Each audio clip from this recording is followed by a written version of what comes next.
जब लोहिया पार्क का शुरुआत थी तो उस समय हम लोगों ने नेताजी से कहा कि आपके लिए हम लोग अलग से एक पेड़ लेकर के आए हैं और हम लोगों ने कहा कि आपसे पारिजात पेड़ लगवाएंगे। तो नेताजी ने ताज्जुब कर करके कहा कि ये तो पेड़ केवल बाराबंकी में है, बाराबंकी के अलावा कहीं पेड़ नहीं है। हम लोगों ने कहा कि बड़ी मेहनत कर करके हम लोग लाए हैं। और अगर आप आज भी लोहिया पार्क में जाकर के देखेंगे, जो सबसे बड़े तने वाला और सबसे बड़ा पेड़ अगर कोई दिखाई देगा लोहिया प्रतिमा के पास, तो वही नेताजी का लगाया हुआ पारिजात पेड़ दिखाई देगा। और कहा तो ये जाता है कि न जाने कितनी उम्र होती है पारिजात पेड़ की। इसलिए मैं धन्यवाद देता हूँ आपका।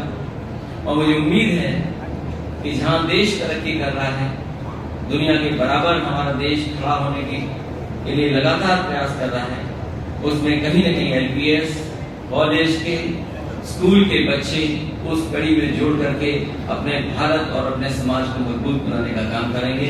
मैं तमाम जो अभिभावक आए हैं जिनके जब लोहिया पार्क का शुरुआत थी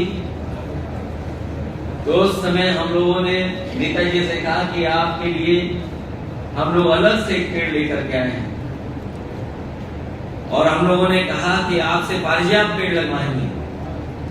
तो नेताजी ने ताज्जुब कर करके कहा कि ये तो पेड़ केवल बाराबंकी में है, बाराबंकी के अलावा कहीं पेड़ नहीं है। हम लोगों ने कहा कि बड़ी मेहनत कर करके हम लोग लाए हैं। और अगर आप आज भी लोहिया पार्क में जाकर के देखेंगे, जो सबसे बड़े तने वाला और सबसे बड़ा पेड़ अगर कोई दिखाई देगा लोहिया प्रतिमा के पास, तो वही नेताजी का लगाया हुआ पारिजात पेड़ दिखाई देगा।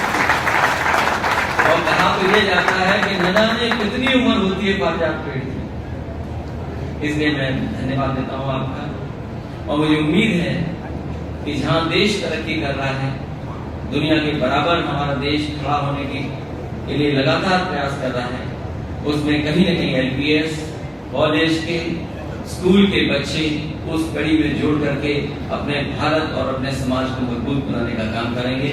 मैं तमाम जो अभिभावक आए हैं जिनके